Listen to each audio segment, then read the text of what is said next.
Zekthor stood in the observation deck of the Coalition station, watching the human transport ship approach. His three eyes blinked in sequence, a nervous habit he had developed over his 200 years of life. Today would change everything, though he did not know it yet. The humans were new to the Galactic Coalition. Only 5 years had passed since first contact, and already they had surprised everyone. They built ships faster than expected. They learned alien languages in weeks instead of years. They adapted to space travel as if they had been doing it for centuries instead of decades. Now Zekthor had to understand how they fought wars.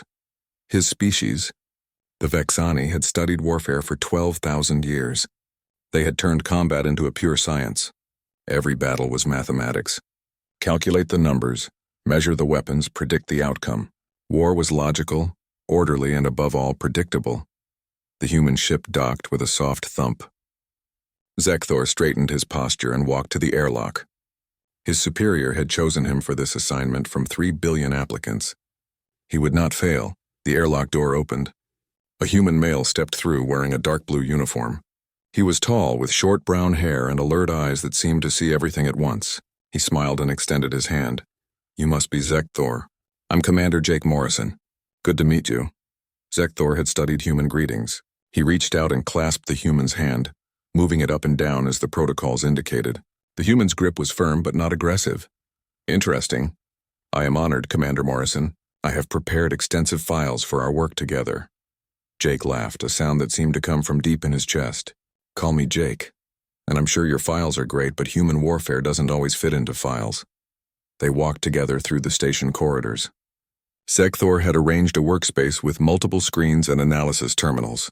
Everything was organized perfectly. Jake looked around and nodded with approval. Impressive setup. "So where do you want to start?"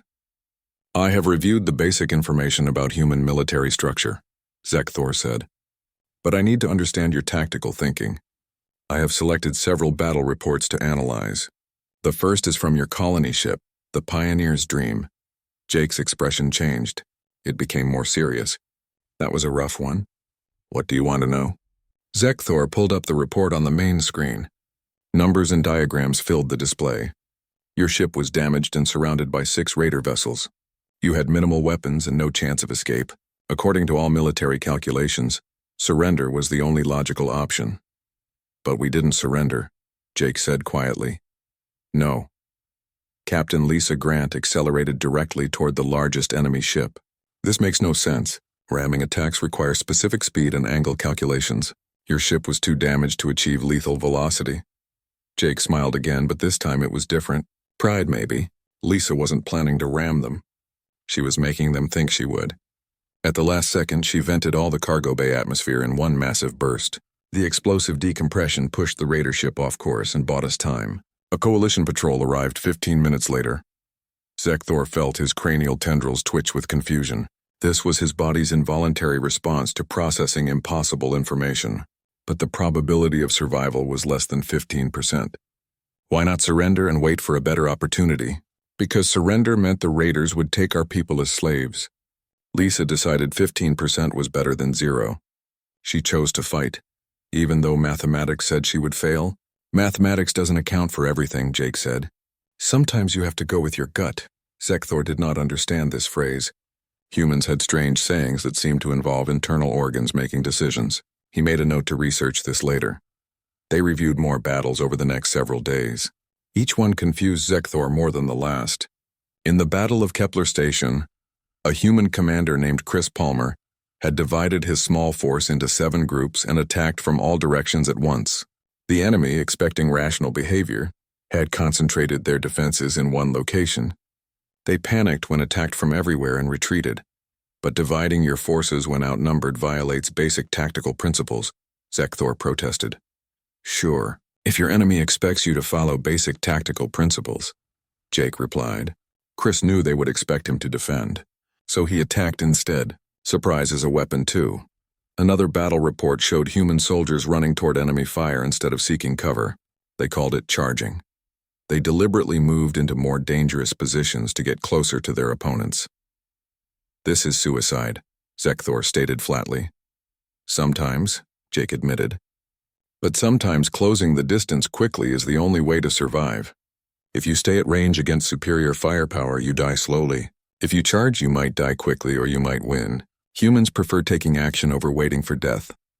Zekthor spent an entire night cycle recalculating battle scenarios. He input different variables, adjusted for human unpredictability, tried to find the pattern. There had to be a mathematical formula. Everything in the universe followed rules, but human warfare seemed to break rules deliberately.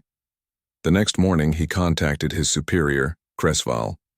Her image appeared on his personal communicator, her expression neutral as always. "Report," she said simply.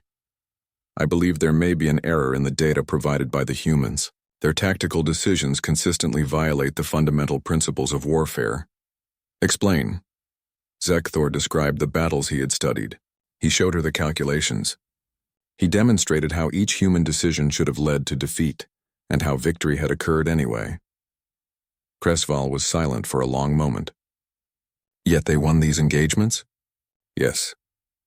"Then perhaps our principles are incomplete." This thought disturbed Zekthor deeply. The Vexani had studied warfare longer than humans had existed as a species. How could their principles be incomplete? "I need more time to understand," he said finally. "Proceed," Cresval replied and ended the communication.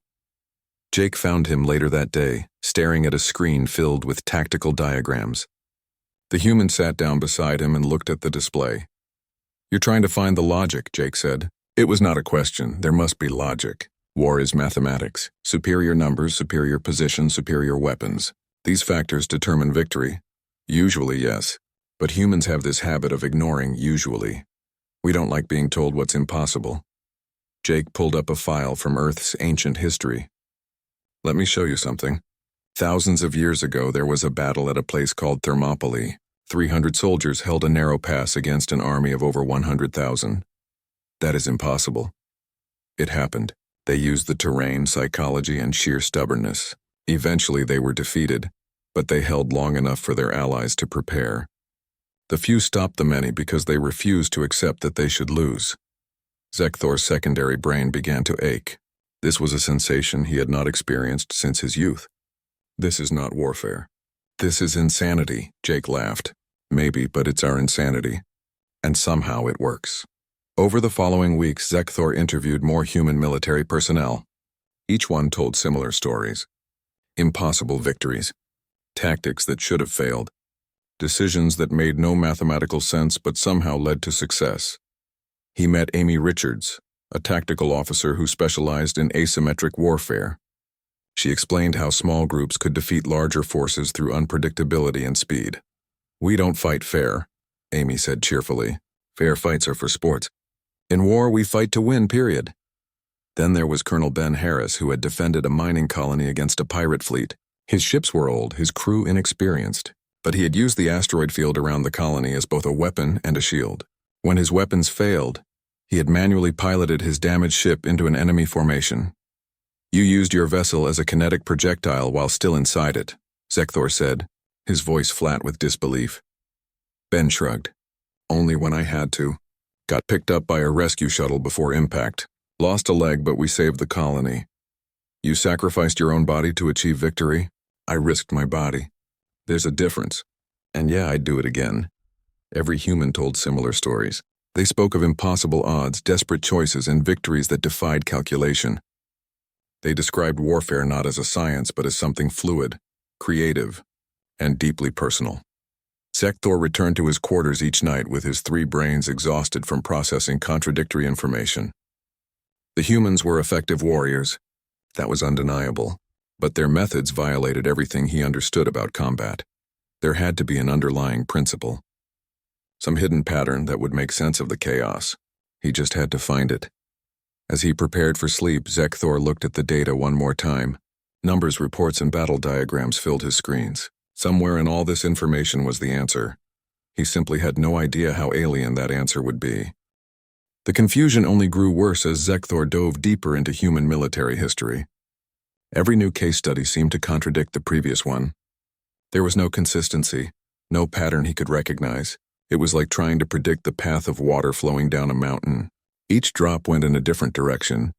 Jake had given him access to thousands of battle reports spanning hundreds of years of human warfare. Zekthor started reading them chronologically, thinking that perhaps human tactics had evolved in a logical progression. He was wrong. Ancient humans fought with primitive weapons, yet their tactical thinking was just as unpredictable as modern human warfare. They had always been this way. It was not learned behavior.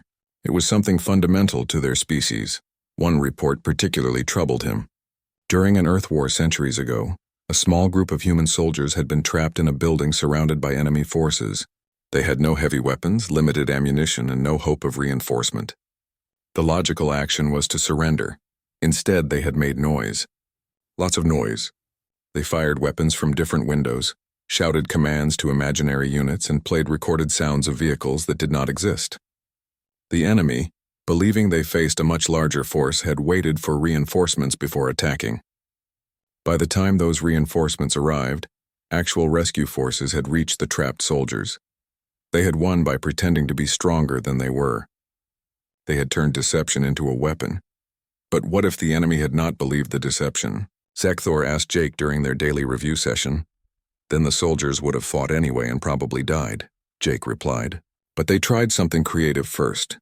That's what humans do. We exhaust all other options before accepting defeat. That is inefficient, maybe. But we're still here, aren't we? Zekthor could not argue with that logic, which frustrated him even more. He began interviewing human military trainers to understand how they taught these tactics. Surely there must be a curriculum, a structured program that explained the thinking process. He met with Sergeant Danny Lee, who ran a tactical training program for new coalition recruits. Danny was a short, muscular human with scars on his arms and a constant expression of mild amusement. "So you want to know how we teach tactics?" Danny asked. "Yes, I need to understand the underlying principles." Danny laughed. "Principles? Sure, we got some. Stay alive. Complete the mission. Protect your team. Beyond that, it's all about adapting to the situation. But how do you teach adaptation? By throwing problems at them and seeing what they come up with. We set up scenarios with no obvious solution and tell them to figure it out. Different people find different answers. That's the point." Zekthor watched a training session later that day. A group of young human soldiers faced a simulated enemy position. They had limited ammunition, no heavy weapons, and a time limit. The Vexani approach would be to calculate the optimal angle of attack, coordinate movements precisely, and execute the plan flawlessly. The humans tried 4 different approaches. The first failed. The second partially succeeded. The third made things worse. The fourth worked through a combination of luck and creativity that Zekthor could not have predicted. "Why do you allow failure during training?" he asked Danny afterward. "Because that's how humans learn best. We try something, it doesn't work. We try something else. Each failure teaches us what not to do next time." But this wastes time and resources, does it? Those soldiers now know 4 different approaches to that problem. If they face something similar in real combat, they'll adapt faster because they've already failed in training. This concept troubled Zekthor's ordered mind. The Vexani taught perfect execution from the beginning. Failure was not a teaching tool. It was something to be eliminated through proper calculation and planning. Yet the human method seemed to produce soldiers who could think independently and handle unexpected situations. It was inefficient in the short term, but perhaps more effective in the long term. The mathematics of it gave Zekthor a headache in all 3 of his brains. He decided to interview a human military historian, hoping that an academic perspective might provide clarity. Professor Kate Manning agreed to speak with him via long-range communication. She appeared on his screen, an older human woman with gray hair and kind eyes.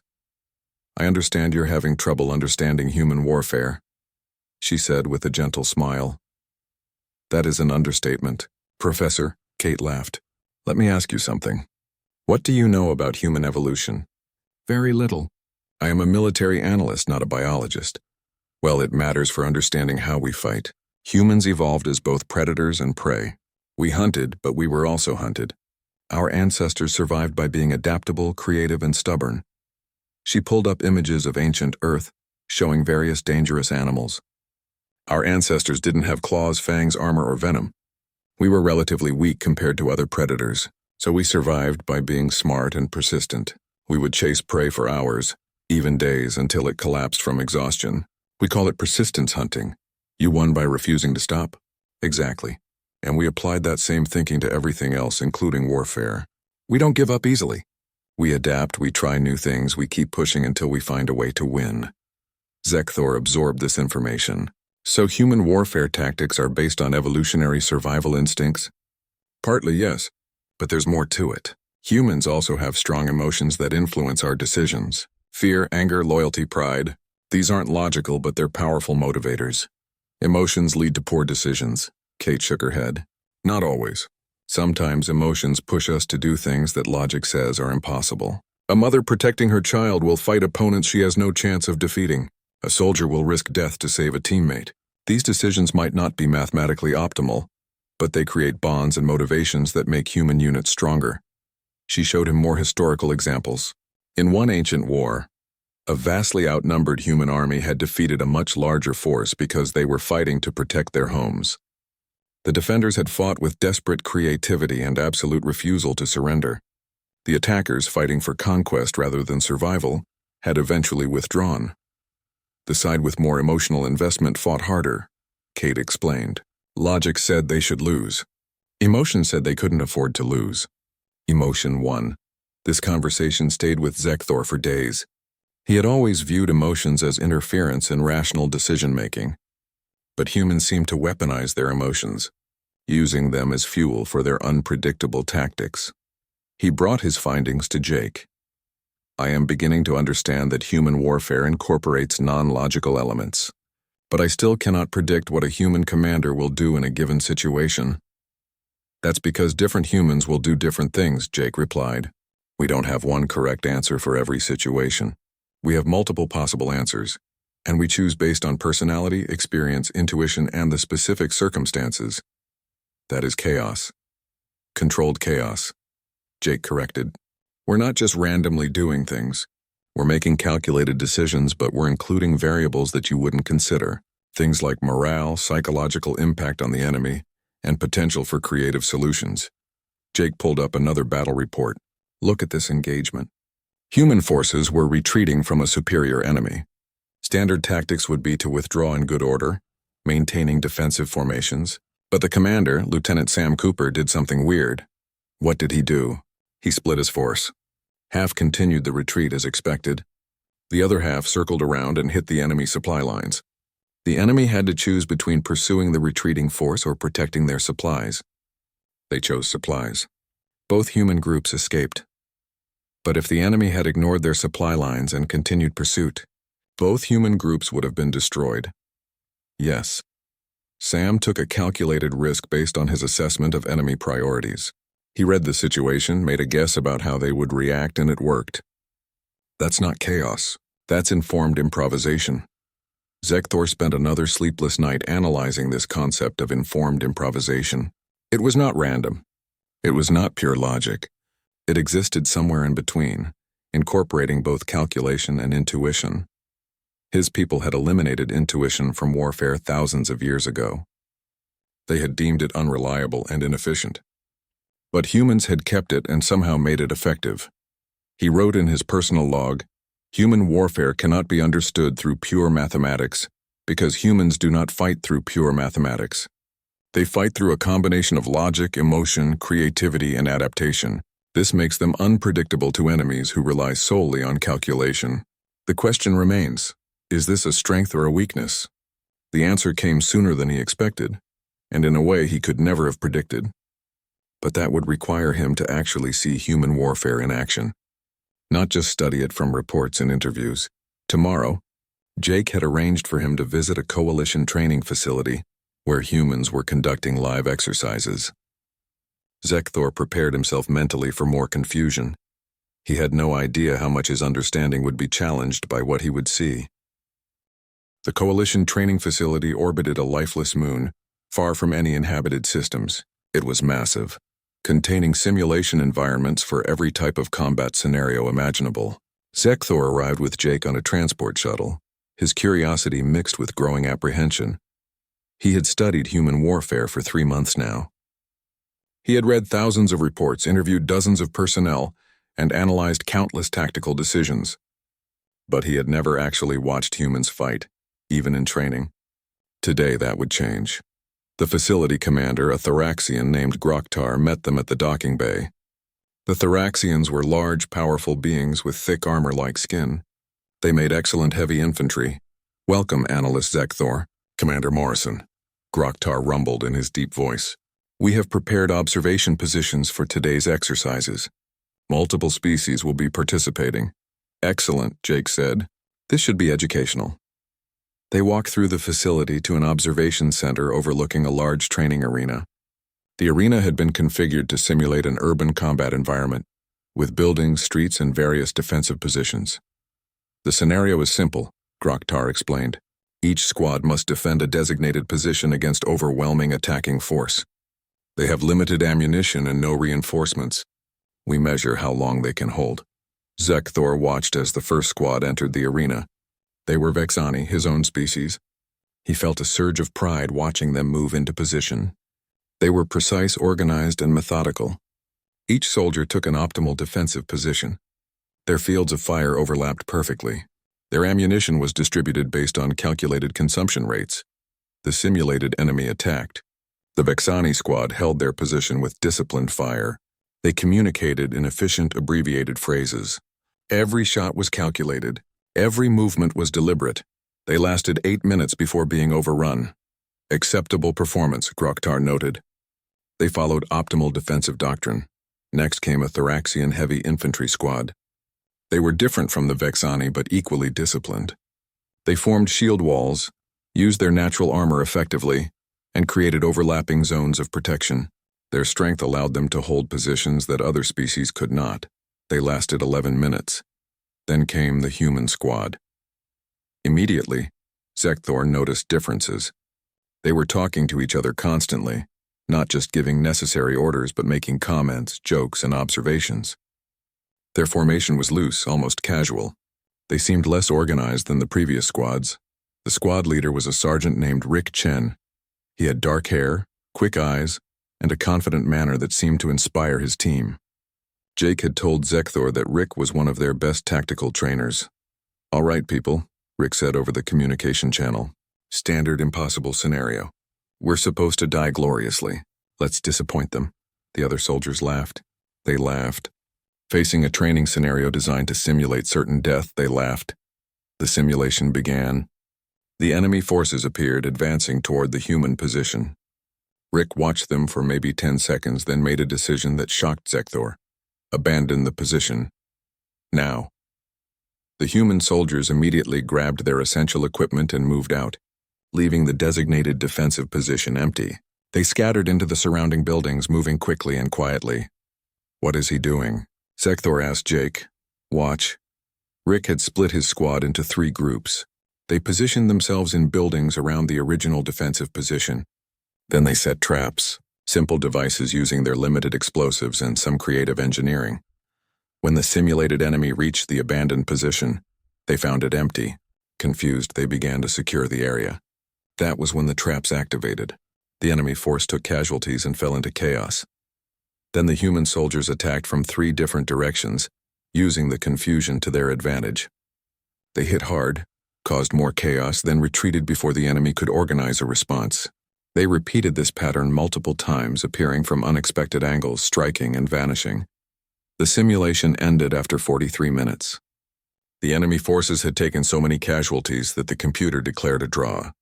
The humans had not won, but they had not lost either. They had turned a scenario designed to be unwinnable into a stalemate. Groktar stared at the results in silence.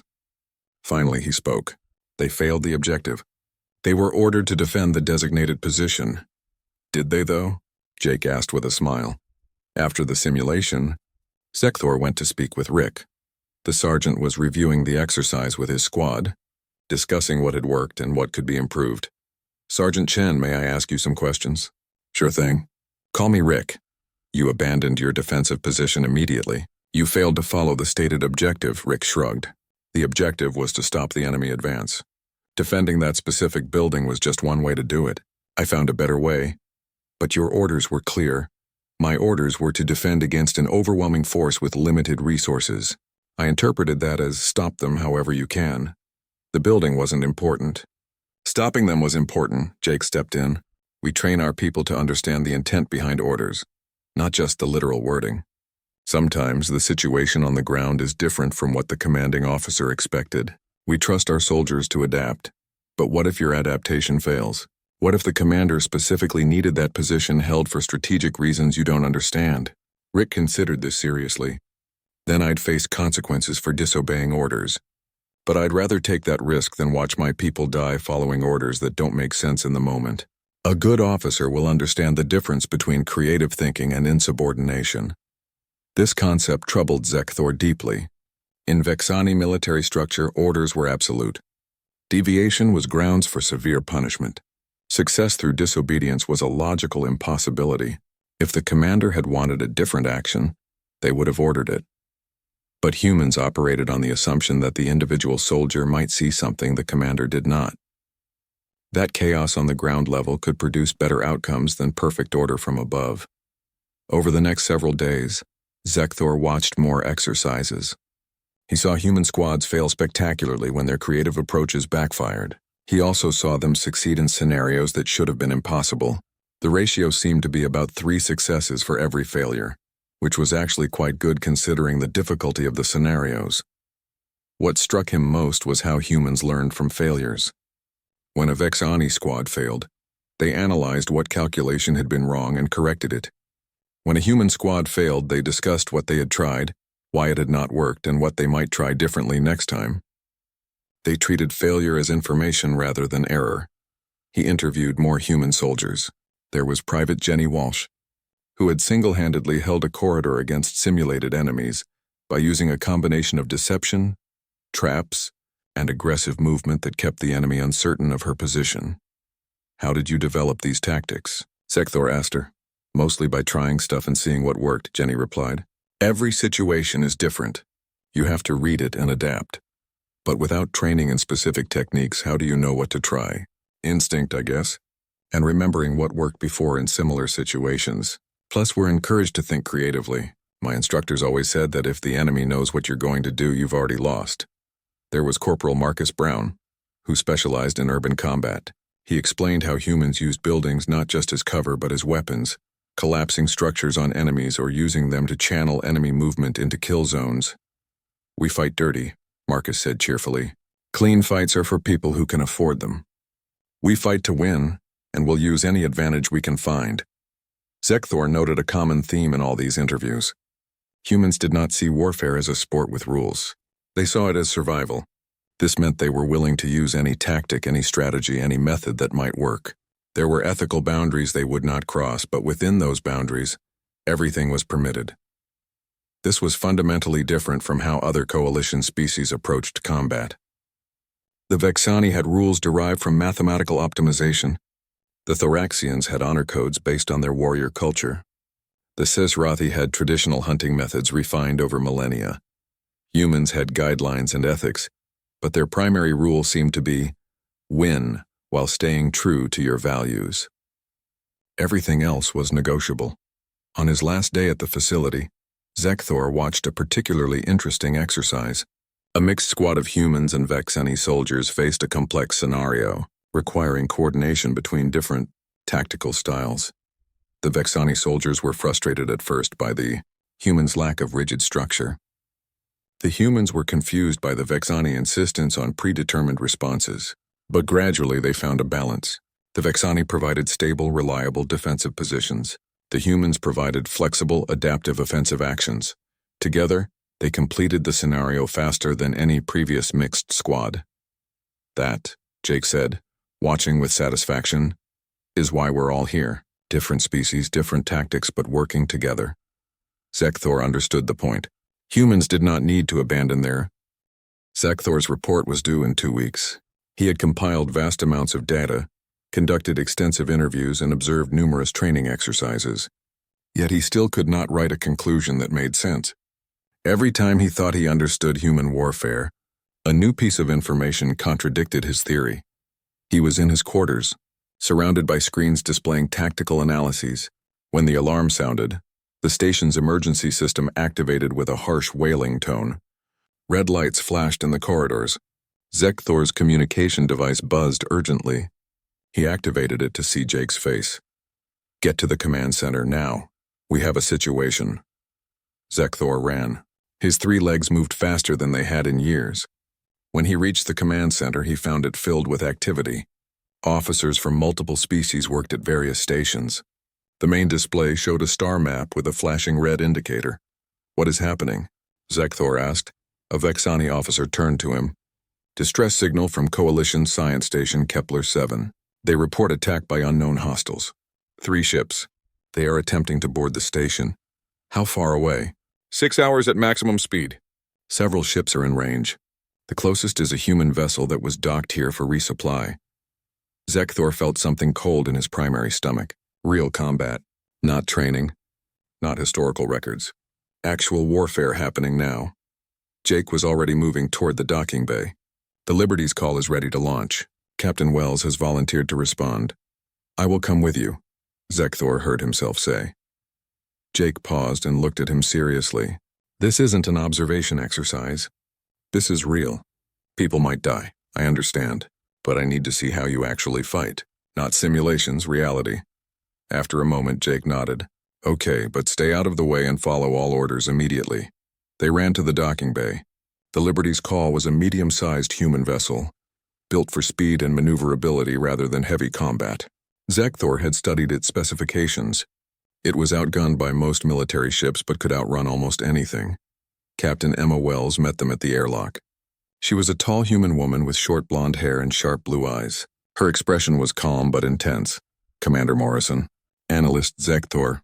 Welcome aboard, strap in. We launch in 2 minutes." The ship's interior was organized chaos. Crew members moved quickly but efficiently, checking systems and preparing for departure. Zekthor found himself secured in a seat in the bridge, able to observe but out of the way. The Liberty's call launched smoothly and accelerated hard. The force pushed Zekthor back into his seat. Human ships always seemed to accelerate harder than necessary, as if they were in a hurry even when they were not. ETA to Kepler-7. 5 hours 40 minutes, the navigation officer reported. "Keep monitoring the distress signal," Emma ordered. "I want to know if the situation changes." The journey felt endless to Zekthor. He watched the crew prepare. They checked weapons, reviewed tactical scenarios, and discussed possible approaches. What struck him was their demeanor. They were serious but not tense, focused but not afraid. They joked occasionally, which seemed completely inappropriate for a combat situation. Jake noticed his confusion. "They're nervous," he explained quietly. The jokes helped them stay calm. It's better than sitting in silence imagining worst-case scenarios. But this casual attitude might lead to mistakes. Or it might keep them sharp. Fear makes you stupid. Staying calm keeps you thinking clearly. 4 hours into the journey, the distress signal changed. The tactical officer, a young man named Lieutenant Dan Price, looked up from his console. "Captain, the station reports the hostiles are attempting to breach the hull. They've held them off so far, but they estimate they can only hold for another hour maximum." Emma nodded. "Increase speed. Push the engines to 110%. "Captain, that's above safety margins." "I know. Do it anyway." The ship accelerated harder. Zekthor felt his internal organs compress. This was dangerous. Pushing engines beyond their rated capacity could cause failures, but they arrived at the station in 4 hours and 50 minutes instead of 5 hours and 40 minutes. Those 50 minutes might save lives. As they approached, sensors revealed the hostile ships. 3 vessels of unknown design, larger than the Liberty's call. They had positioned themselves around the station, blocking escape routes. "Scanning," Dan reported. "Each hostile is about 30% larger than us. Better armor, comparable weapons. We're outgunned." Emma studied the tactical display. "What's the station's status?" "Still transmitting. The science team is barricaded in the central section. The hostiles are trying to cut through the doors." Zekthor calculated the odds. 3 enemy ships against 1. Superior firepower. Superior position. The logical action was to retreat and call for reinforcements, but Emma did not retreat. She turned to her crew. "Options?" This moment shocked Zekthor. The captain was asking her subordinates for ideas. In Vexani command structure, the senior officer made decisions. Subordinates followed orders. Dan spoke first. "We could try the Crazy Ivan maneuver. Worked against those pirates off Rigel. Too slow, another officer replied. They would adapt before we complete the turn. What about a resonance strike? Someone else suggested. Too risky with the station so close, Emma said. Jake. The commander had been quiet, studying the tactical display. Now he spoke. What if we don't fight them at all? Every human on the bridge turned to look at him. Zekthor's translator must have malfunctioned. Not fight, then what? Explain, Emma said. They want the station, right? Something valuable there. So let's give them a reason to leave it alone. Dan, can you hack their communications? Maybe. Their encryption is unfamiliar but not impossible. Try it. Send a fake message from the station. Make it look like the science team has rigged the station to explode. A dead man's switch. If they die, the whole station goes up. Emma smiled slowly. I like it. But we need to sell it. They need to believe we're desperate enough to do it. Zekthor, how would a logical species respond to this scenario? Suddenly all eyes were on him. Zekthor's three brains worked furiously. A logical species would withdraw to a safe distance and attempt to disarm the device remotely. Perfect. Dan, make it happen. Helm, plot a course that puts us between the hostiles and the station. We're going to look like we're preparing for a suicide run. Yes, Captain. Over the next 17 minutes, Zekthor watched human creativity in action. Dan crafted a fake distress message that claimed the science team had wired the station's reactor to explode if tampered with. The message included enough technical details to sound authentic. Meanwhile, the Liberty's call positioned itself aggressively between the hostile ships and the station. They powered up all weapons and pointed them at the nearest enemy vessel. They looked like they were preparing for a desperate last stand. The hostile ships hesitated. Zekthor could see it in their movement patterns. They had expected an easy target, not a defending ship, and certainly not a potential explosion. They're backing off, Dan reported, moving to what they probably think is safe distance. How long until they figure out it's a bluff? Emma asked. Unknown. Could be minutes. Could be hours. We don't need hours. Helm, the moment we have a clear path, punch it to the station. Emergency docking. We get those people out fast. The hostile ships moved slowly away from the station, reassessing the situation. The moment they cleared a path, the Liberty's call accelerated hard toward the station. They docked in less than 30 seconds. The human crew moved with practiced efficiency. The airlock opened and a team led by Jake rushed into the station. Zekthor followed, wanting to see the rescue firsthand. The station's interior showed signs of attempted breach. Scorch marks and damaged walls indicated where the hostiles had tried to cut through, but the doors had held. Jake reached the barricaded science team and helped them evacuate. There were 14 researchers from various species, including 2 Vexani. They looked terrified but unharmed. Move, move, move! Jake urged them toward the Liberty's call. The evacuation took 3 minutes and 47 seconds. Zekthor timed it. The moment the last person was aboard, Emma ordered departure. The Liberty's call undocked and accelerated away from the station. The hostile ships, still uncertain about the explosive threat, did not pursue immediately. By the time they realized it was a deception, the Liberty's call had built up enough speed to engage faster than light travel. They jumped to safety. 57 lives saved. 0 casualties. Not a single shot fired. Once they were safely away, Zekthor found Emma on the bridge. That was not warfare, he said. That was deception. War is deception, Emma replied. We made them believe we would do something. Then we did something else while they were distracted. Same principle as any magic trick. But if they had not believed your bluff, you would have faced 3 ships with no chance of victory. True. Then we would have fought anyway and probably lost. But they did believe it, so we won without casualties. I'll take that outcome over any fair fight. Zekthor returned to his quarters and tried to process what he had witnessed. The humans had been outgunned and outnumbered. Logic said they should have lost or at minimum taken heavy casualties. Instead, they had won without firing a single shot. They had weaponized the enemy's own logical thinking against them. The journey back to the station should have been quiet and peaceful. The science team had been saved. The mission was a complete success, but Zekthor's 3 brains would not stop working. He replayed the entire rescue operation in his mind repeatedly, analyzing every decision. He found Jake in the observation deck later that evening, looking out at the stars passing by in faster-than-light travel. The human seemed relaxed, almost meditative. Commander Morrison, Zekthor began, then paused. Just Jake, the human reminded him with a gentle smile.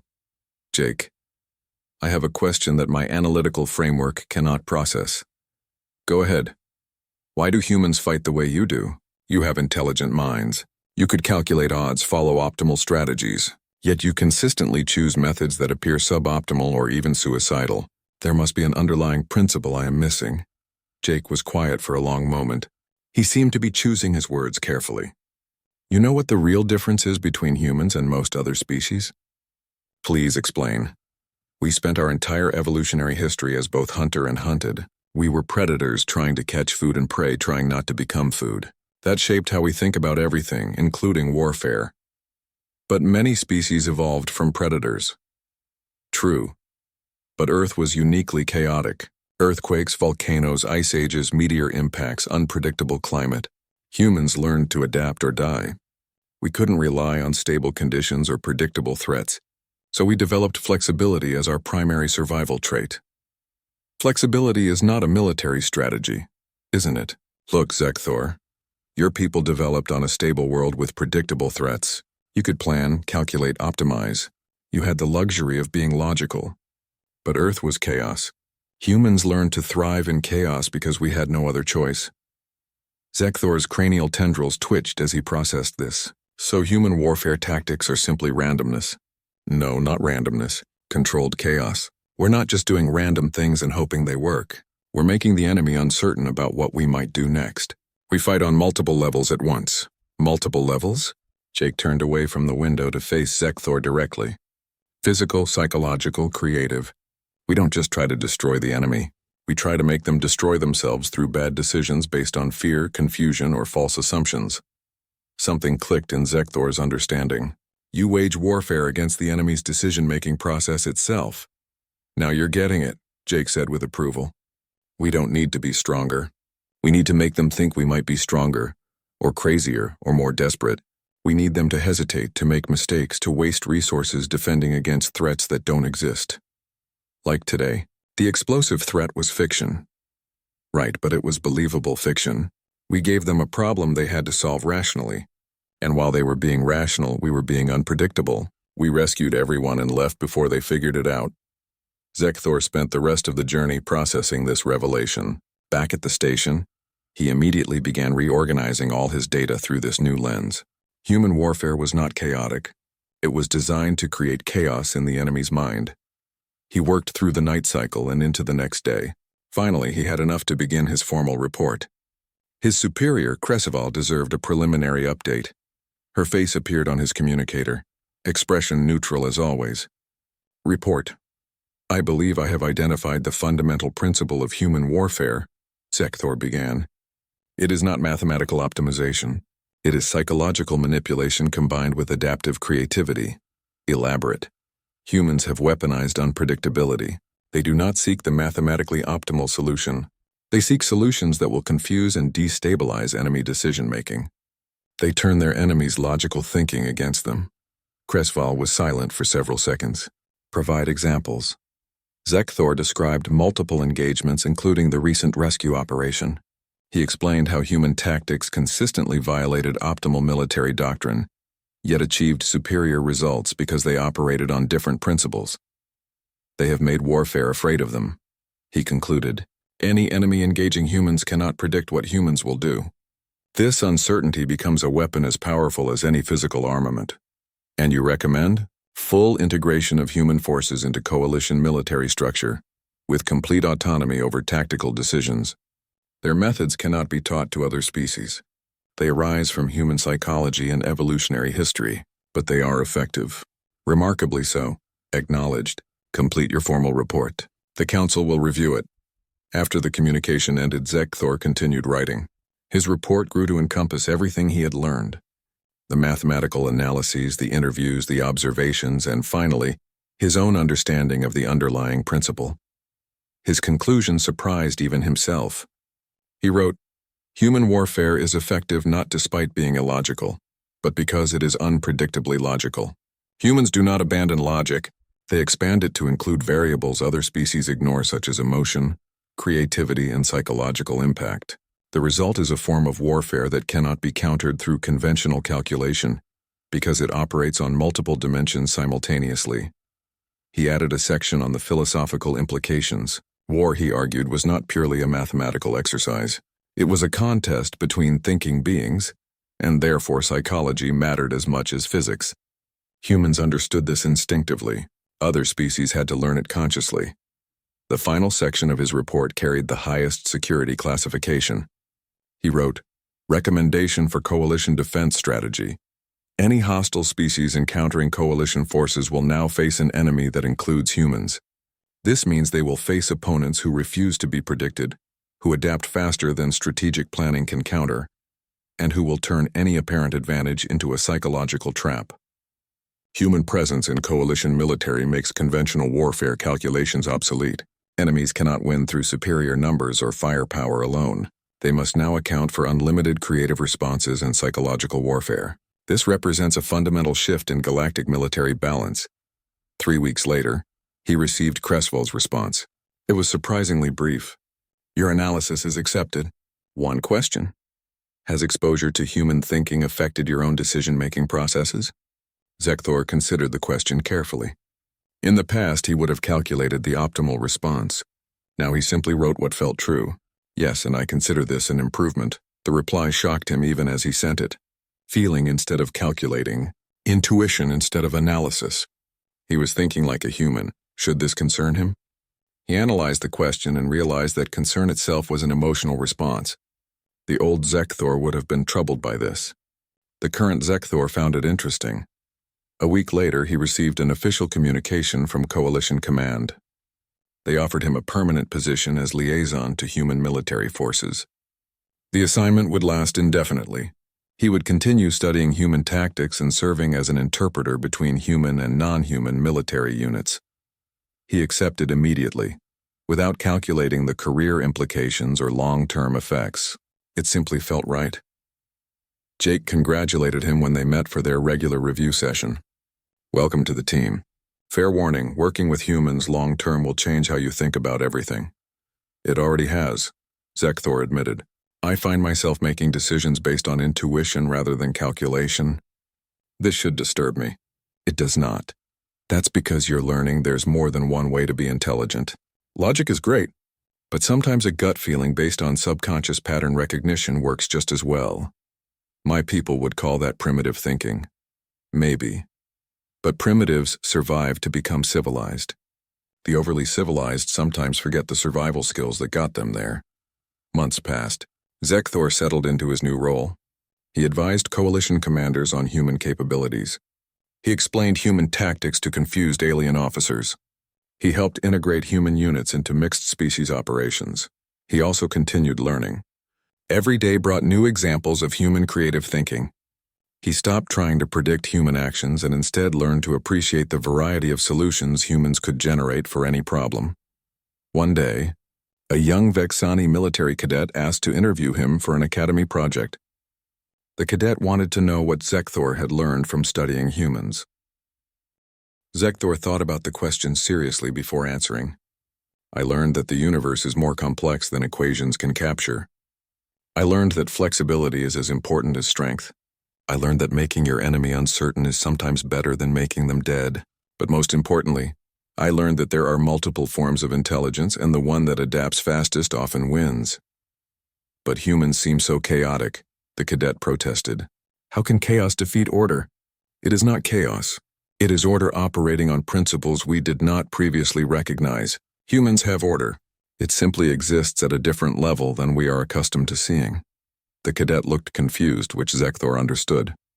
He had been equally confused months ago. Some things could only be understood through experience.